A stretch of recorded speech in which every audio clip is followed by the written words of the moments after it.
இடுப்பு வலி என்பது ஆண்களையும் பெண்களையும் இன்று பாடாய்படுத்தி வருகிறது. பெண்கள் வீட்டில் சிறிது கடினமான வேலைகளை செய்துவிட்டாலே இடுப்பு வலி ஆரம்பித்து விடுகிறது.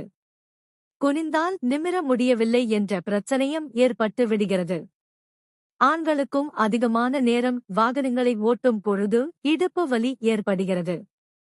அன்றைய காலங்களில் 80 அல்லது 90 வயது ஆனாலும் கூட எந்த வலியும் இல்லாமல் மிகவும் சுறுசுறுப்பாக இயங்கி வந்தனர்.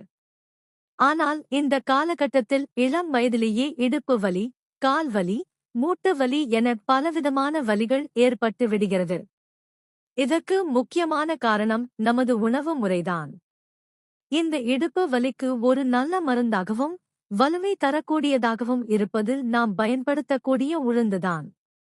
இந்த உளுந்தினை களி செய்து சாப்பிடுவதன் மூலம் நமது இடுப்பு வலிக்கு ஒரு நல்ல மருந்தாக மாறும்.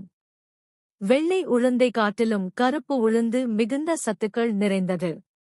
உடல் பருமன் அதிகரிக்க வேண்டும் என்றாலும் இந்த உளுந்தினை நாம் தினந்தோறும் எடுத்துக் கொள்ளலாம். உளுந்தினை அரைத்து ஷாம்புவிற்கு பதிலாக இதனை தேய்த்து குளிக்கலாம். இதனால் உடல் சூடு தணிந்து குளிர்ச்சி ஏற்படும். பெண்கள் கர்ப்ப காலத்தில் இந்த உளுந்தினை அதிக அளவில் எடுத்துக் கொள்வது பல நன்மைகளை தரும். எலும்பு முறிவு ஏற்பட்டவர்களும் உளுந்தினை அதிக அளவு எடுத்துக் கொள்ள வேண்டும். நாட்டு மருந்து கடைகளில் உளுந்து எண்ணெய் விற்கப்படும். அதனை கை, கால் வலிகளுக்கு பயன்படுத்தலாம். ஆண்மை குறைவு இருப்பவர்களும் உளுத்தம் கஞ்சி அல்லது உளுந்து களியினை சாப்பிட்டு வரலாம்.